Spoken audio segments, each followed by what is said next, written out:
मंच पर विराजमान 12 जिला कांग्रेस कमेटी के अध्यक्ष पूर्व जिला प्रमुख आदरणीय रामचरण जी भटवाड़ा साहब, 12 जिले से पूर्व जिला प्रमुख हमारे रिश्तेदार परम आदरणीय भरत जी मारन साहब, मंच पर विराजमान पूर्व ब्लॉक अध्यक्ष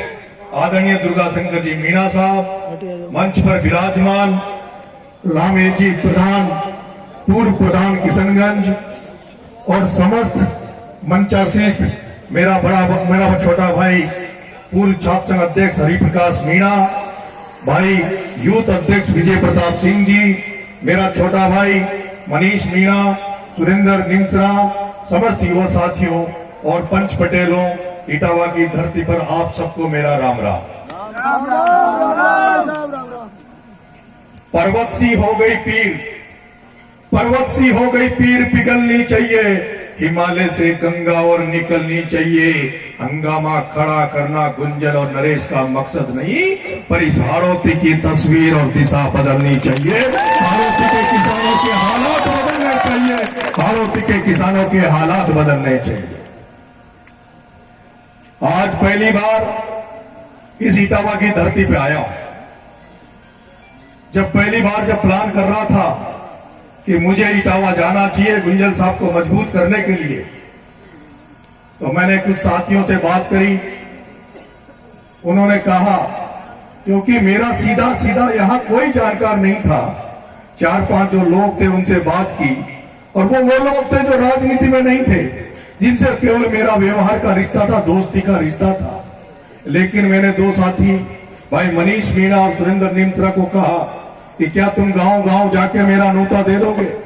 इन्होंने कहा भाई साहब जरूर देंगे। मैंने कहा कोई नेता साथ लगे कि ना लगे, नील लगाने वाला साथ लगे कि ना लगे, लेकिन मनीष और सुरेंद्र और तुम्हारी युवा टीम, तुम गांव गांव जाकर नरेश मीणा का पीले चावल बाहर देना निमंत्रण दे देना। मैंने जो किसानों के लिए किया है, मैंने इस कोटा की धरती पे 12 की धरती पे जो यूथ राजनीति के लिए किया है, मेरे को आशीर्वाद देने इटावा की धरती पे जरूर लोग आएंगे। और आज जब मैं इस इटावा की धरती पे पहली बार आया तो मुझे लगा कि जिस तरह से कोई दूल्हा पहली बार अपने ससुराल में जाता है, जिस तरह से उसको घोड़ी पे बिठाते हैं, आज पूरे इटावा की जनता ने जैसे ही गणेशगंज से मैं घुसा, घोड़ी पे, कहीं डीजे, कहीं बाजा, कहीं पे ट्रैक्टर पे, और जिस तरह से 36 ही कौम ने, 36 ही जाति धर्म के लोगों ने आज जिस तरह से आपके इस किसान के बेटे का स्वागत किया है, सत्कार किया है, उसके लिए मैं पूरी इटावा की धरती पर जितने भी लोग हैं उन सब लोगों को, आपको सबको धन्यवाद देता हूं। आप सबका आभारी रहता हूं। मेरे किसान भाइयों, युवा साथियों, मैं 8 महीने पहले इस कोटा बारा बूंदी झालावाड़ की राजनीति में आया हूं। इससे पहले मैंने पूरा समय अपना जयपुर में दिया। जयपुर गया था नौकरी लगने, लेकिन कुछ साथियों ने राजनीति में ले आए, छात्र राजनीति की, और जब तक छात्र राजनीति की तो राजनीति भी केवल इसलिए की कि जिन लोगों का कोई धनी धोरी नहीं है, जिनकी कोई सुनने वाला नहीं है, जो गांव के बच्चे जो स्कूलों में कॉलेजों में पढ़ने आते हैं, जिनको छात्रवृत्तियां नहीं मिलती, जिनको एडमिशन नहीं मिलते, जिनको सड़कों में ठोकरें खानी पड़ती है, बसों में ठोकरें खानी पड़ती है, जो कमरों में किराए पे रहते हैं, उन बच्चों के लिए मैं क्या कर सकता हूं? ऐसे हजारों छात्रों के लिए आपके बेटे ने जयपुर में जाके आंदोलन किया, और जिसका नतीजा ये निकला कि आज भी कोटा बूंदी के बाद सवाई माधोपुर, दौसा, अलवर में लोगों का जो प्यार है, उसको आपने इस हाड़ौती में भी देखा होगा। जब भी नरेश मीणा उनको बुलाता है तो वो अपने आप के खुद के साधनों को लेकर हाड़ौती में आ जाते हैं। मैं पहली बार 8 महीने पहले इस हाड़ौती में आया था, और जब मैंने 12 की धरती पर पहली बार पैर रखा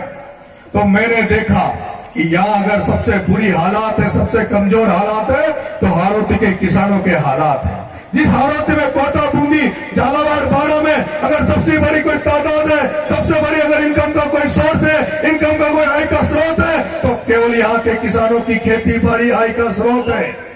और मैं कहना चाहता हूँ, जिस तरह से चौधरी चरण सिंह का एक संदेश में लेके चलता हूँ, राजेश पायलट के उस शब्दों को मैं आत्मसात करके राजनीति में आगे बढ़ रहा हूँ। जब चौधरी चरण सिंह ने कहा था किसानों का भला नहीं होने वाला, किसानों के आने वाली पीढ़ियों का भला नहीं होने वाला, किसानों के बच्चों का भला नहीं होने वाला, जब तक किसानों का एक पेड़ खेत की मेड़ पे नहीं होगा और दूसरा पैर संसद की सीटी पे नहीं होगा जब तक किसानों का भला होने वाला नहीं। दूसरी बार मैंने जब स्वर्गीय राजेश जी पायलट साहब ने कहा था, उन्होंने उनका आज भी चारों तरफ एक शब्द गूंजता है। राजेश जी पायलट साहब ने कहा था किसानों का भला जब तक नहीं हो सकता, किसानों के बच्चों का भला जब तक नहीं हो सकता, जब तक किसानों के बच्चे पढ़ लिख कर उन पदों पे नहीं चले जाते जहां नीतियां बनती है, नीति निर्धारण होती है, जहां कानून बनते हैं, जब तक किसानों के बच्चे उन पदों पे नहीं जाएंगे, जब तक किसानों का भला नहीं हो सकता, किसानों के बच्चों का भला नहीं हो सकता। और मैंने इस हारोती में ये सब देखा है। हारोती में किसान है,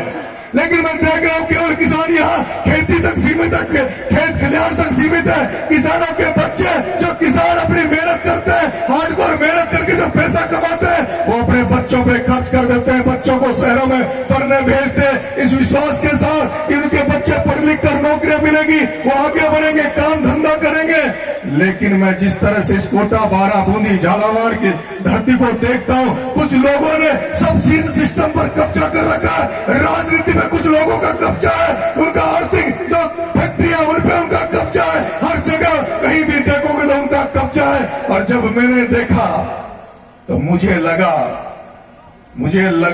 कि नरेश मीणा,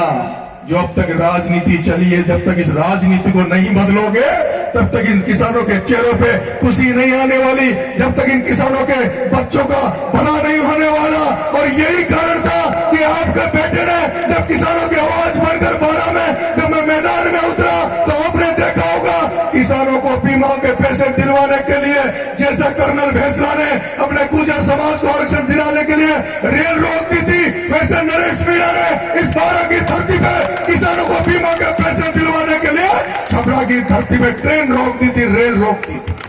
आपको वो दिन भी पता होगा कि मेरे किसान भाइयों को बिजली नहीं मिल रही थी, मेरे किसान भाइयों को जब खाद की लंबी लंबी लाइनों में लगना पड़ता था, मेरे किसान भाइयों को जब खाद के कट्टे के 400 के कट्टे के 600 रुपए देने पड़ते थे, 1200 के डीएपी के 1500-1800 रुपए देने पड़ते थे, तो मैं चैन से कैसे बैठ सकता था। मैं हजारों किसानों को लेके बारह की कलेक्ट्री पे चढ़ गया और कहा तो जो कलेक्टर एसपी किसानों से मिलने के लिए टाइम नहीं देता था, मैंने पहली बार उस बारह की धरती पे किसानों के साथ वो झंडा रोक दिया। किसानों के ट्रैक्टर को बारह के कलेक्टर